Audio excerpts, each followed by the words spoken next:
Kaixo ekipo, gaur horretako kuadrien egunea etorria. Guazen kuskusatzea pixkat. Zenbat madalenak? Oso ongi. Beti bezala, oso.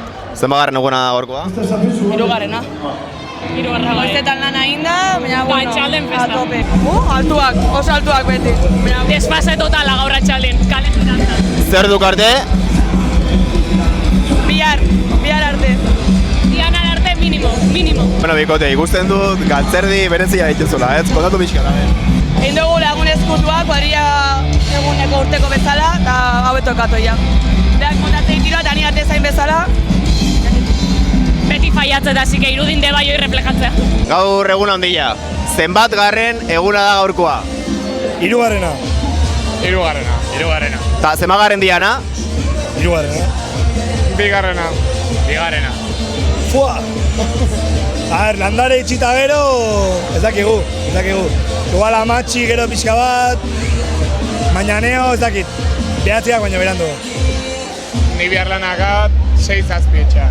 Lanak azu benetan. Bai, bihar 11 sartzen naiz. Eta bentzaude. Bai, bueno, pipan lana, ordu 6 azpietxa. Indarra daude 3 ordu eta lanean. Bai, jazta. Zer izazte gaur hemen? Ondo pasatzen, urtero bezala, egunaz disfrutatzen, eguraldi honekin gainea. Atzo oso light, Light behan, niz. Claro, eske...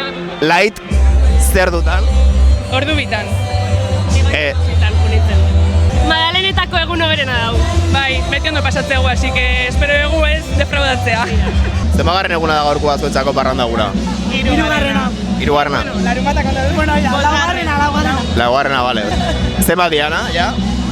Ni zero, eres iritsi. Kosantza jo nintzen, así que favorito da gaurkoa. Hoberena, sin duda. Ze espektatiba daude gaurko?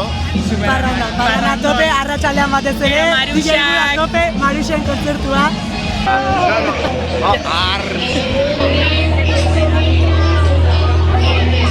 Hau txik ez dakazula ja, Lehenengo egunetik gan, Zenbat garren eguna da gaurkoa ja parranda? hirugarrena. Eta gaur kuadria eguna, ze espektatiba? Gaur a tope. Gauean dago Maruxak, karaoke, gaur a tope. Trapezistak